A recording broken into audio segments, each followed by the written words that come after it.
Selamat hari Minggu, Shalom. Wow, hidup adalah perjalanan, iya. Hidup adalah proses, iya. Tetapi juga hidup adalah anugerah Tuhan. Amin. Anugerah itu tanpa syarat. Yang membuat kita sulit adalah kita berpikir tentang syarat. Bagaimana syaratnya supaya saya diberkati ya? Itu masalah. Kalau kita berpikir apa syaratnya diberkati, Anda membuat undang-undang. Karena kitab suci berkata, ketika kita masih berdosa, Yesus mati buat kita. Syaratnya apa coba? Coba renungkan baik-baik. Ketika kita masih berdosa,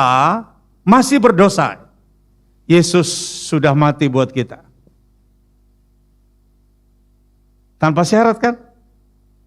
Tanpa syarat.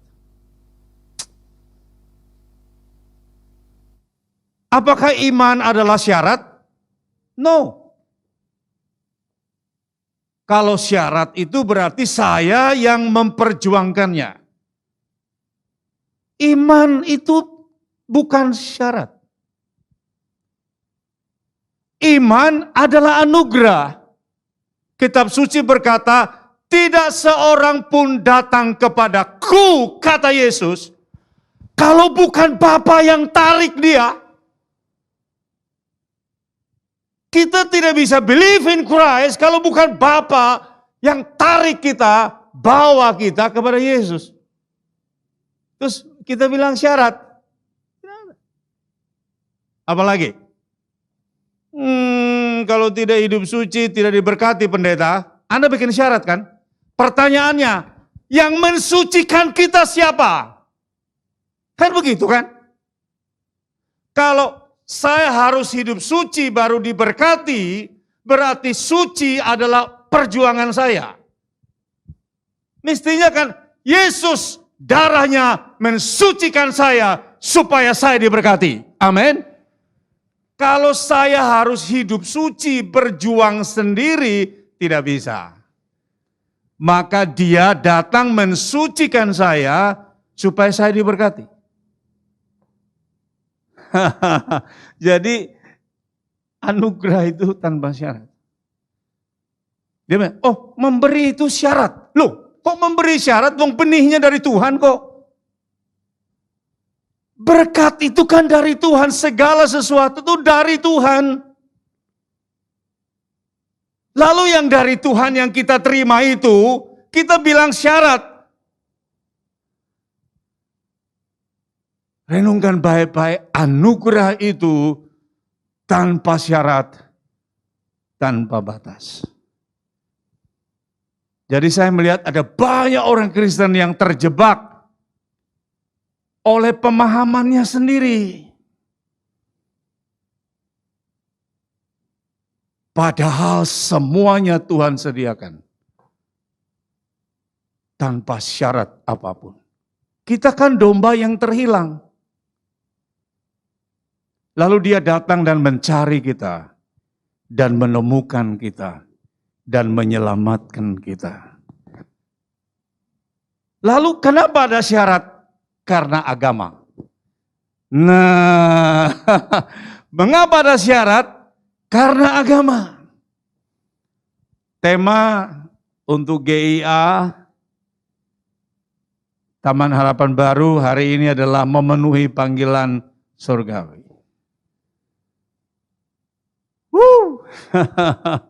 Ini luar biasa. Ini tema yang membawa kita ke tujuan kita.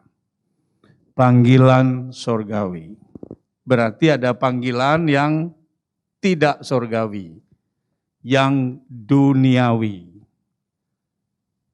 Nah, gereja-gereja Pantekostal lama membuat pemisahan. Kalau Anda bekerja di marketplace, panggilan duniawi. Anda jadi pengacara, jadi dokter, jadi pengusaha, panggilan duniawi. Jadi pendeta, panggilan surgawi. Itu konyol sekali itu. Tapi ketika pendeta terima uang dari pengusaha, itu rohani, kan aneh. Ketika pendeta dapat mobil dari jemaat pengusaha yang punya pabrik itu, dia bilang, ini rohani. Mobil bisa rohani loh. Bisa itu. Jadi sebenarnya, totally, kita ini warga kerajaan surga. Kita bekerja, ya. Kita harus punya pemahaman bahwa pekerjaan kita juga adalah gereja kita. Pekerjaan kita adalah pelayanan kita. Ketika kita berpikir hari Minggu jam 8 sampai setengah 10 saya mau pelayanan. Sesudah tadi malam Minggu dugem. Lah kan aneh itu. Jadi kita berpikir kalau kita jaga toko itu tidak pelayanan, kita berpikir bahwa kita mengelola bisnis kita bukan pelayanan, itulah masalahnya. Berarti kita jadi warga kerajaan sorga hanya 2 jam di gereja.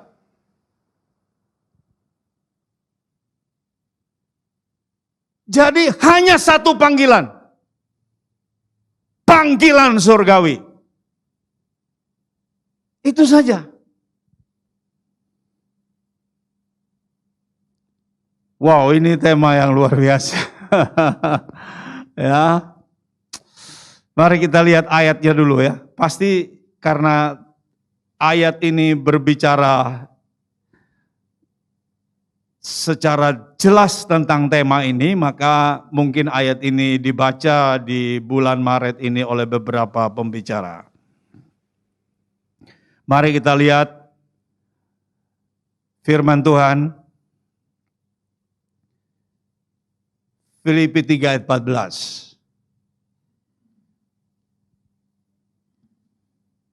Saya baca dari terjemahan Indonesian Modern Bible, yang adalah terjemahan dari The New King James Version. Aku berlari ke arah tujuan, hampir sama ya. Yaitu sebuah hadiah, panggilan surgawi dari Elohim di dalam Kristus Yesus. Wow. Ini orang ini hebat sekali.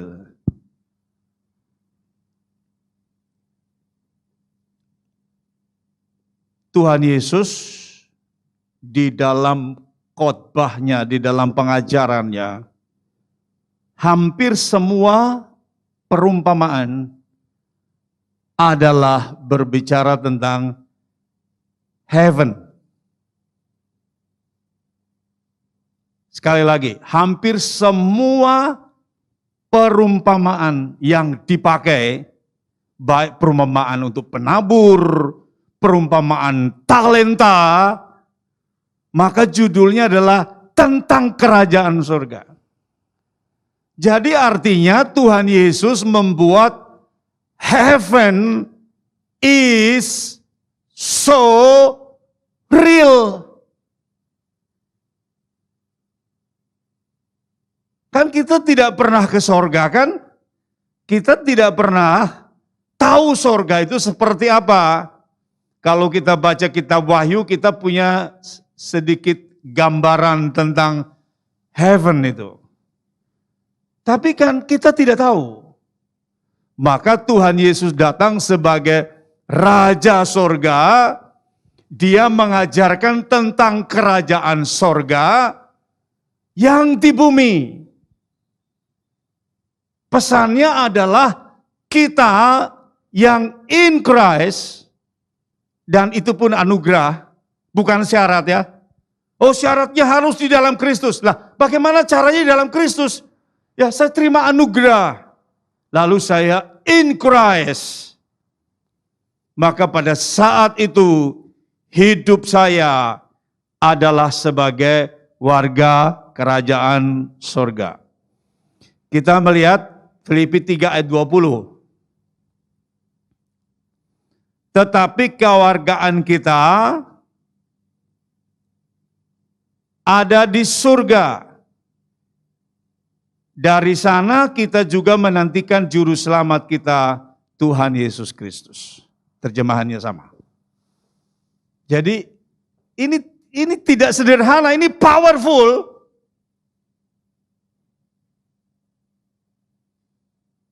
Jadi kita ada di dunia, betul. Kita bekerja secara jasmani, betul. Tetapi kita warga kerajaan surga.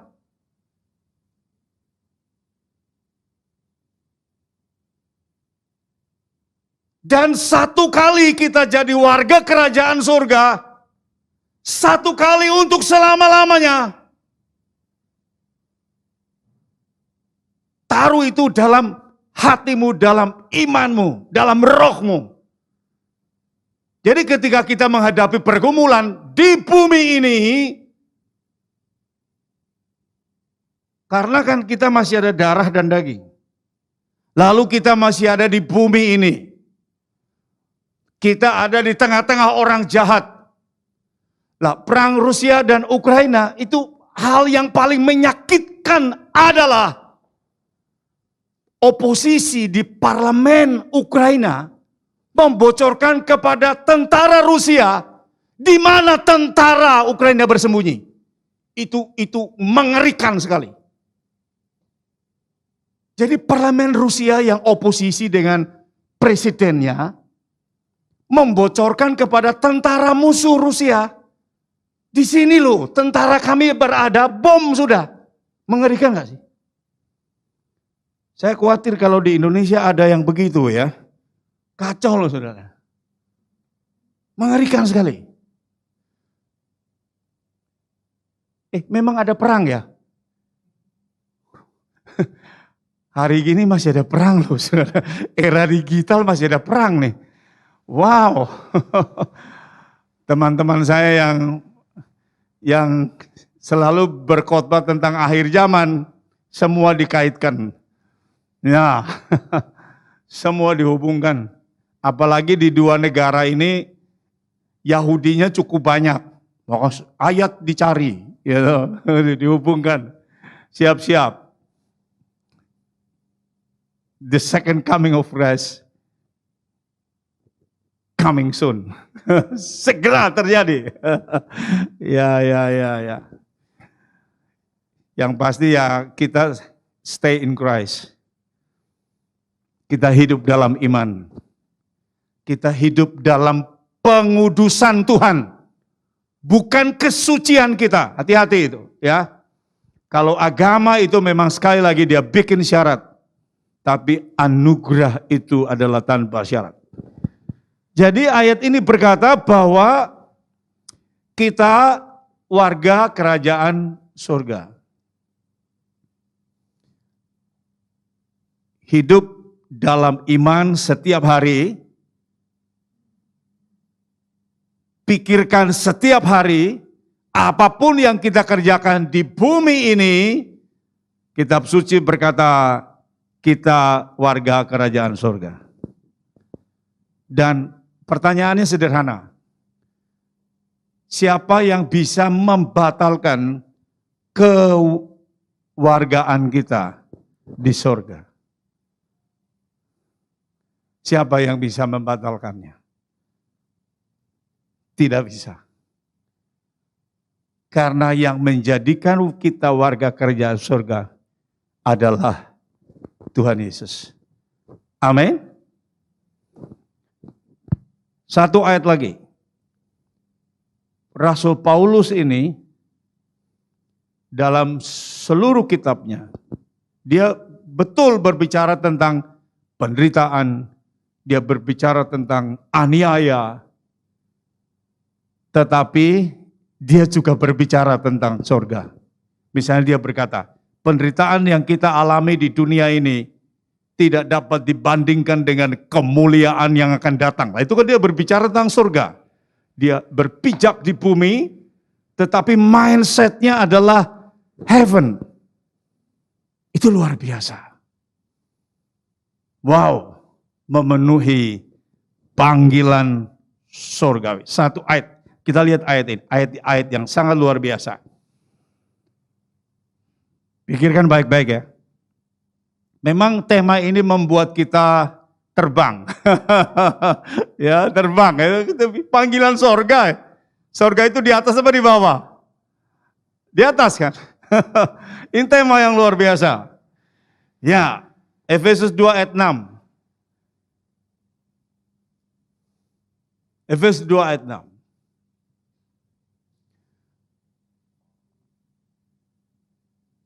Itu terjemahannya bagus itu. Dan di dalam Kristus Yesus, Ia telah membangkitkan kita. Amin. Kan kita bangkit bersama Kristus kan? Kita juga. Dan memberikan tempat bersama-sama dengan Dia di surga. IMB terjemahannya. Dia telah membangkitkan kita dan telah mendudukkan kita bersama Kristus Yesus di surga. Kalau jemaat tidak setuju dengan saya, tidak masalah. Karena ini khotbah. Tapi semua jemaat harus setuju dengan yang tertulis. Tidak setuju dengan khotbah saya yang saya akan menjelaskan tafsir, tidak masalah. Tetapi harus setuju dengan firman. Menurut saya, ketika kita dibangkitkan bersama dengan Kristus, dan pertanyaannya, apakah kita sudah bangkit bersama Kristus? Kitab suci berkata, kita mati dan kita bangkit bersama dengan Kristus. Yang kedua, pada saat yang sama, kita didudukkan bersama Kristus. Kristus kan di sebelah kanan Bapa. Di mana itu? Di surga. Jadi semua yang in Christ, yang ditebus oleh darah Yesus, dibangkitkan bersama Yesus, dan duduk bersama Yesus di surga. Jadi buat saya, fisik saya di sini. Tetapi dalam roh, saya duduk di surga.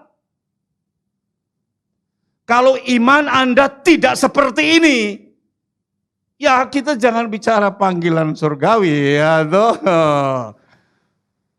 Ini ayatnya ada. Jadi ketika kita dibangkitkan bersama Kristus, maka kita juga duduk bersama Kristus di surga. Itu luar biasa. Wow, makanya saya katakan sekali lagi bahwa keselamatan kita adalah pasti. Masuk surga, di surga itu pasti.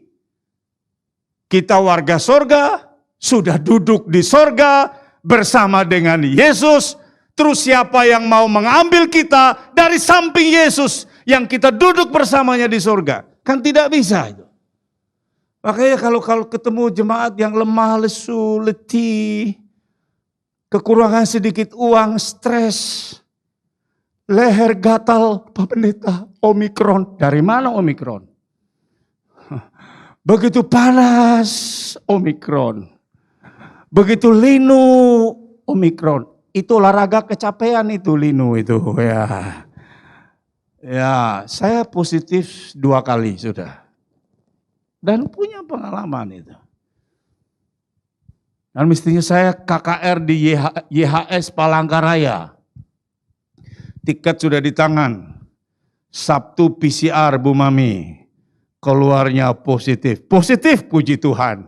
Positif kan baik dong. Loh, yang positif kan baik. Saya menuju ke rumah yang satu yang kosong, 2 lantai, 4 kamar. Saya tinggal di situ 2 minggu supaya cucu aman ya. Ya.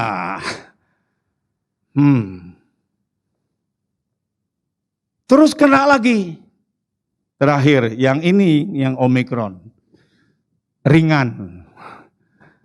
Leher gatal betul, panas 39,1 betul, linu betul, tapi saya tetap olahraga di lapangan golf supaya tidak ada orang. Ya. Jadi biasa saja. Biasa saja. Biasa saja. Biasa saja.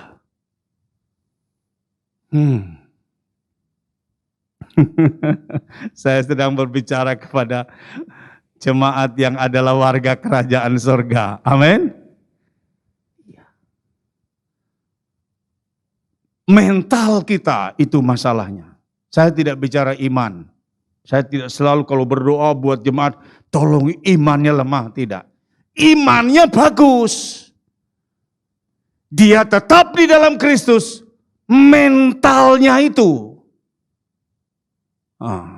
Saya kan pernah ceritakan teman saya kan masuk ICU. 8 orang, 7 meninggal, tinggal 1. Dia bilang,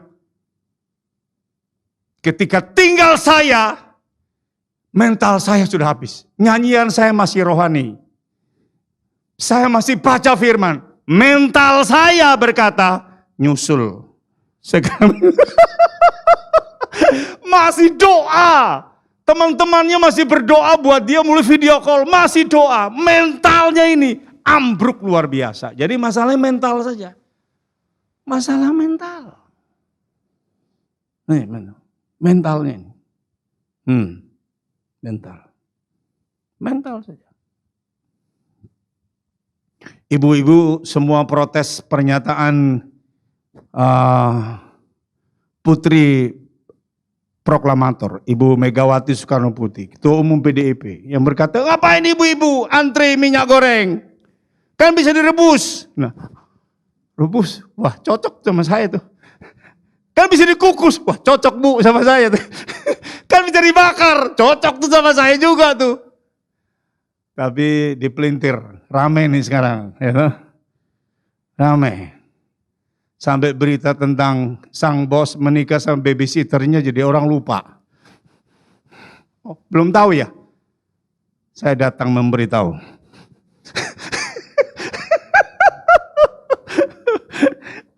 Itu media sosial itu mengerikan sekali ya. Masa kalau Anda sudah punya pasangan, tapi kalau mencintai seseorang lagi, maka pasti cinta yang kedua adalah yang sejati. Kan kurang ajar itu media sosial. Maka yang sejati adalah cintamu yang kedua. Tinggalkan yang pertama. Coba. Itu. Kalau Anda mencintai 2 orang, berarti yang pertama bukan, yang kedua yang sejati. Karena kalau engkau cinta yang pertama, tidak mungkin kau cinta yang kedua. Lah kan begitu coba. Kan begitu kan? Kok kayak tidak tahu aja sih, heran. Karena mengerikan itu. Itu banyak orang akan cerai hanya karena ini nih. Di media sosial nih. Kalau Anda mencintai 2 orang, pasti cinta yang sejati adalah yang kedua. Sebab kalau cinta sejati yang pertama, tidak mungkin ada yang kedua. Nah coba. Nah, ini bapak-bapak bisa cepat kawin sama sekretarisnya tuh. Kalau begini nih.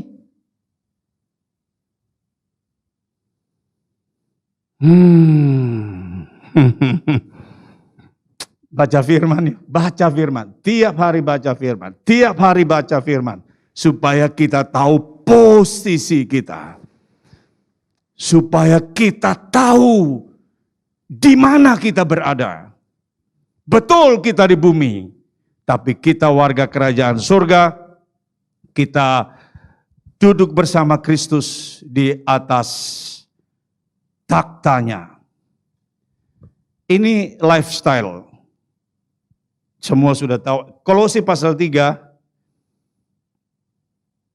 Kolose pasal 3 ayat 1. Karena itu jikalau kamu telah dibangkitkan bersama Kristus, dan dalam Kristus kita dibangkitkan bersama-sama, carilah hal-hal yang di atas. Di tempat Kristus berada, duduk di sebelah kanan Bapa. Ayat 2 berkata, pikirkanlah hal-hal yang di atas, bukan hal-hal yang di bumi. Ini masalah mental kan? Sekali lagi, betul kita hidup di bumi, tapi kita warga kerajaan surga. Carilah perkara-perkara yang di atas. Karena selalu yang di atas itu mengalahkan yang di bawah. Pikirkanlah perkara-perkara yang di atas. Begitu pikiran kita, di atas itu kan Kristus, kata Rasul Paulus. Ketika pikiran kita fokus kepada Kristus, persoalan kita jadi selesai. Sekali lagi, itu mental ya, pikiran mental. Pikiran kita ketika fokus kepada Kristus yang di atas, kita pikirkan yang di atas, maka persoalan kita selesai. Coba praktekkan dalam hidup setiap hari. Pikirkan tentang Kristus. All about Christ. Persoalan kita selesai. Kita lihat ayat selanjutnya. Luar biasa. Ayat 3 berkata, Kolose pasal 3 ayat 3, sebab kamu sudah mati, perhatikan ini, dan hidupmu tersembunyi bersama Kristus di dalam Elohim. Garis bawahi kata ini ya, tersembunyi di dalam bersama Kristus. Tersembunyi. Itu perlindungan, itu cover, tersembunyi. Di Israel ya ada sebuah tema yang luar biasa. Tema itu adalah Hamakom. Jadi mereka hubungkan dengan Adonai Hamakom. Adonai itu Tuhan, Hamakom itu bisa juga tempat tinggal. Jadi Adonai Hamakom. Kitab suci berkata, nama Tuhan adalah menara yang kuat. Kesanalah orang benar berlari dan diselamatkan. Jadi nama Tuhan adalah menara. Jadi, bukan Tuhan bangun menara, itu kan Nimrod. Jadi, bukan Tuhan bangun menara, bukan. Tuhan adalah menara. Jadi beda ya. Artinya Tuhan adalah tempat. Dahulu menara itu tempat perlindungan. Tempat bersembunyi kalau ada musuh. Maka ayat ini berkata, kita bersembunyi. Amin. Dan Tuhan adalah tempat persembunyian kita. Siapa yang bisa menyentuh kita? Itu kan begitu. Nah, ini orang-orang yang telah mati dan dibangkitkan bersama dengan Kristus. Hidupmu bersembunyi bersama Kristus. Wow. Bersembunyi bersama Kristus. Tuhan adalah tempat. Di dalam Mazmur banyak sekali ayat yang berkata, Tuhan adalah tempat perlindungan. Dia tempat, dia rumah Yesus berkata dia adalah rumah. Yesus adalah rumah. Waktu orang-orang Farisi ahli Taurat berkata, beri kami bukti bahwa engkau adalah Mesias. Oh minta bukti? Ini buktinya. Sekarang bait suci di Bukit Moria, Yerusalem Timur, bongkar. Hah? Bongkar. Dari minta bukti, Yesus bilang bongkar bait suci. Aku akan bangun kembali. Nah tuh, orang Yahudi bingung ya. Bongkar. Aku dirikan kembali. Dalam waktu berapa hari? Berapa hari? Yohanes 2:19-21. 3 hari. Bongkar. Aku bangun kembali 3 hari. Wih. Luar biasa. Orang Yahudi bilang, hah? Kami bangun bait suci 46 tahun. Dari Babel, mereka bangun bait suci 46 tahun. Yesus bilang, bongkar. Aku dirikan dalam waktu 3 hari. Kalau dibaca terus, yang dimaksudkan adalah tubuhnya adalah bait suci yang mati tapi akan bangkit pada hari yang ketiga. Amin.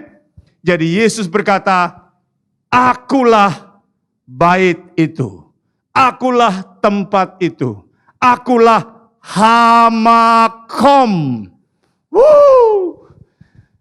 Luar biasa. Dia adalah tempat di mana kita tinggal, di mana kita ada. Maka saya percaya semua yang stay in Christ berhak atas semua janji Tuhan. Amin. Kita adalah warga kerajaan surga. Imani itu. Nah, kalau kita baca kitab suci, memang terjemahan kita sudah bagus. Lembaga Alkitab Indonesia menerjemahkan kitab suci dari bahasa Ibrani, itu sudah bagus. Tetapi yang namanya bahasa Ibrani, ada bagian yang tidak bisa diterjemahkan. Tidak bisa. Harus diucapkan seperti itu. Tidak bisa diterjemahkan. Tidak bisa. Contoh saja. Mazmur 121 ayat 2. Seluruh dunia tahu ayat itu. My help come from the Lord. Pertolonganku datang dari Tuhan yang menjadikan langit dan bumi. Begitu kan? Apa terjemahan aslinya begitu? Tidak. Terjemahan aslinya itu 99% benar. Tapi ada kurang satu kata yang sebenarnya tidak terlalu penting. Tapi kalau kata ini hilang, maka artinya berbeda. Jadi artinya kita mau bilang begini, saya ditolong Tuhan, Tuhanku pencipta langit dan bumi. Kan pasti begitu pengertiannya. Pertolonganku dari Tuhan, yang menjadikan langit dan bumi. Aslinya tidak begitu. Aslinya begini. Pertolonganku dari Tuhan dan langit bumi yang dijadikannya. Perlu saya ulangi, biasanya kalau jemaat yang pinter, orang pinter tidak boleh terlalu jelas. Ya. Jadi begini, pertolonganku dari Tuhan yang menjadikan langit dan bumi. Bagus sih. Artinya Tuhan yang menolong aku, itu dia yang menjadikan langit dan bumi. Bagus. Tapi ada kurang satu kata dan. Pertolonganku dari Tuhan dan langit dan bumi.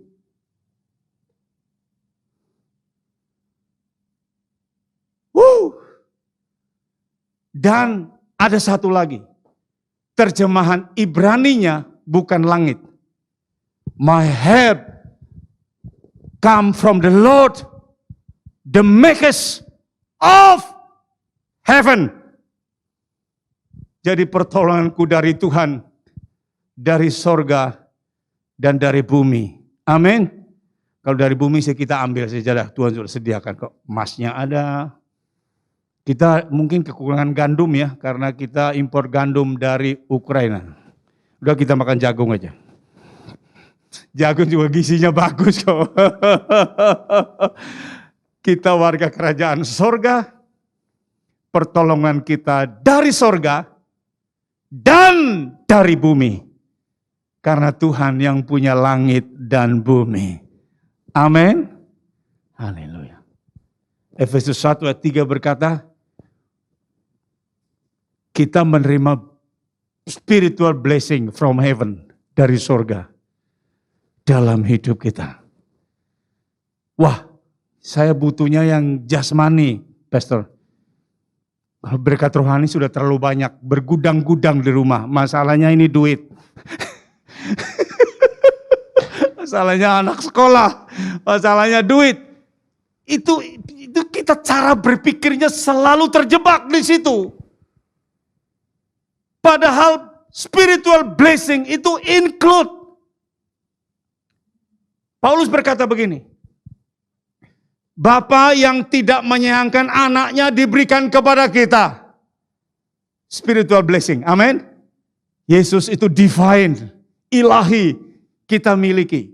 Wow, kalau bilang hal yang paling rohani adalah ketika kita memiliki Yesus dalam hidup kita. Paulus berkata, semua yang menerima Yesus telah menerima segala sesuatu bersama Yesus. Mungkinkah Bapa tidak mengurniakan segala sesuatu kepada kita bersama Kristus? Jadi sebenarnya solusi dalam hidup kita adalah hal yang rohani.